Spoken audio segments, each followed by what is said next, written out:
Hey everyone, this is Jennifer Beamer, owner-operator of Expertly Dyed Art by Science. This is the daily vlog, episode 20. I wanted to talk about two things today. First, Judith was asking me which drum carder I use because I talk about them a lot and I have never really mentioned which one I use. I use the Fancy Kitty Kitten drum carder, and it's the smaller version that they have on their website, which I will post below for those of you who are interested. Um, and so basically, the kitten drum carder has a shorter tine set, so I can't produce super thick bats or wide bats either. Most I usually get around 2 ounces or a little bit less. Most of the time it's less because the fiber content, like if you have a really bouncy fiber like Cormo, you're not going to be able to fill it quite as full as if you had if you like put a bunch of silk on there. The silk is a lot heavier and denser than Cormo, so you'll be able to put more of the silk on there rather than the Cormo. So it really also just depends on the fiber that you're using and how it's filling up. So if you don't ever want to overfill your drum carder, because once you do, you can actually start bending the tines, and then it puts them out of alignment, and then they rake against the in feed of the drum, and then yeah, it's just they're expensive. Take good care of them. Don't overload them. In fact, it's like what they always say about drum carders when you first get one is don't overload it. Anyway, so what I'm going to start doing is right now I have a list of videos that people have been requesting me to do about drum carders. So I live in a small apartment in South Korea. If you haven't watched any of my other vlog videos yet, but I only have 175 square feet to work with, and it is a studio apartment, so it's not that big. In fact, like right behind me, you can see the bed, and over here the closet. But my drum carder is set up on my table over there, and what I'm going to do is make like 3 or 4 videos all at once. Because I'm going to have to drag everything over here to the computer so I can film it with a good camera, so you can actually see it in HD for those of you who have faster internet connections.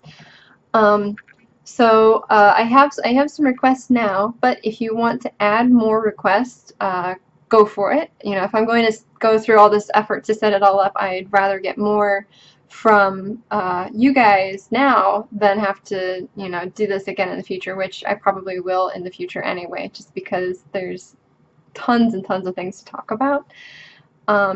But if you have questions or comments or suggestions, or you want to see it like this, or if you want my opinions about drum carders, because I have had the opportunity to use another drum carder, the Pat Green, which I actually really love, and if you want a video about that, I'll make a video. So yeah, I'll just maybe in the next couple of weeks I'll actually get started on making those videos. But if you have questions now, you can submit them either here on Facebook or at my email, and I'll have all that information below for you as well. So all right, that was the first thing, and the second thing, I'm knitting. So this is the sleek cabled fingerless mitt pattern that I have available on my Etsy site. I made this pattern actually for my sister-in-law, and she was still going to and from LA and Philly for her job, so she would go from really nice weather to not so nice weather. So I made these really fancy gloves or fingerless mitts for her because well, first she asked me, she's like, make something cool, like those fingerless mitts, those things are like really popular right now. So of course I did. And I really love this pattern, and I'm actually going to make a pair for myself finally. I've made them for everybody else, so I should probably make my own. And the pattern right now is made with commercially spun yarn that I hand dyed myself. But what I wanted to do was show you some alternatives. So let's say you have some handspun. So I have some handspun yarn here that I've made. And the thing about handspun is it's not always consistent. So hey everyone, sorry about the technical difficulties I'm experiencing with my computer right now. Like I was saying about the yarn, hand spun yarn, even if it's spun very evenly, it's still going to have little places where it's a little bit thicker, a little bit thinner. I think that just comes down to the nature of hand spun yarn. There are people out there that of course can make, you know, yarn so even that it looks commercially spun, which I have opinions about. It's impressive, it really is, but at the same time, I kind of like the way that the tiny little variations make it look a little bit handmade, but not in a bad handmade sort of way. Um, Basically what I'm going to do is I'm going to rework part of the pattern that I have available to accommodate some of the notes that I've been taking about using hand spun yarn. So the pattern calls for 200 yards of a sport weight 14 wraps per inch yarn, and this yarn, this gray yarn, I was going to knit the whole thing with this, except I only had 170 yards, and it's actually, because of the fiber content, there's a Cormo component in this. Cormo really poofs up, and then there's Merino and CVN, which are really poofy fibers. When I plied it, it turned out to be a little bit bigger than a 14 wraps per inch, so I'm actually, the number of rows is fewer per inch than my original gauge. So I will make some notes and offer some advice about that. But I just wanted to rework the pattern to show off how easy it is to knit conventional patterns with hand spun yarn and have it still look amazingly fresh. And like I was saying, there was only 170 yards of this gray, so what I had to do is I had to spin some more yarn. So I ended up spinning a 2-ply 100% yak down to go as the contrast yarn for the ribbing. So I'm going to have it at the bottom, and then I'm going to have it at the top, where the, let me put that down, where the fingers are here. There's going to be like a ribbed portion at the top. So that's going to be in the brown yarn, and then also in the thumb there's going to be like a little thumb hole that has the contrast yarn on there.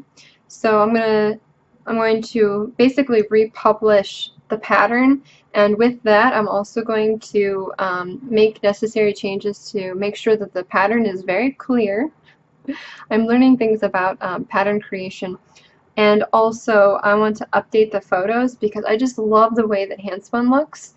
It's probably the favorite thing that I like to do in my life right now is make yarn and look at yarn and take pictures of yarn and like rub the yarn on my face. I want to like bathe in this stuff. So anyway, I will be posting photos of this on my Facebook page. So if you want to see both my progress and the up close version of this particular pattern, I will be putting those photos there.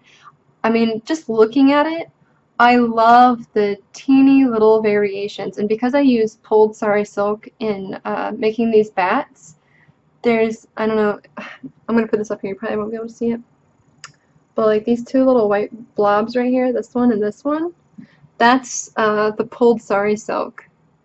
And there's like different colors. I tried to pick more neutral colors, but of course it's all mixed together in this beautiful assorted bag, which I got from Nicole over at Dark Guide Yarn.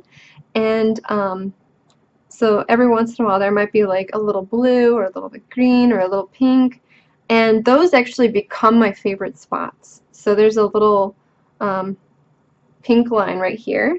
I don't know if you can really see that, but like right between my fingers. There's like a little line of pink yarn. I love that little line. So, like I said, I'll post pictures of this on there, and I'm also going to post permanent photos, of course, to my blog, which you should go and check that out. Subscribe. I actually, Mr. IT guy, he fixed the subscribe feed problems that some people might have been having. Apparently, I used an ampersand sign, and it wasn't excluded in the code, so you would get an error whenever you tried to subscribe.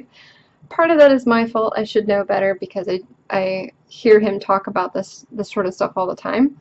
So if you were having a problem subscribing to the RSS feed, it should be fixed now. And if you're still having problems, you can always let me know, okay? Anyway, so if you have any questions, post them below, like this video, subscribe, and I will see you next time. Bye!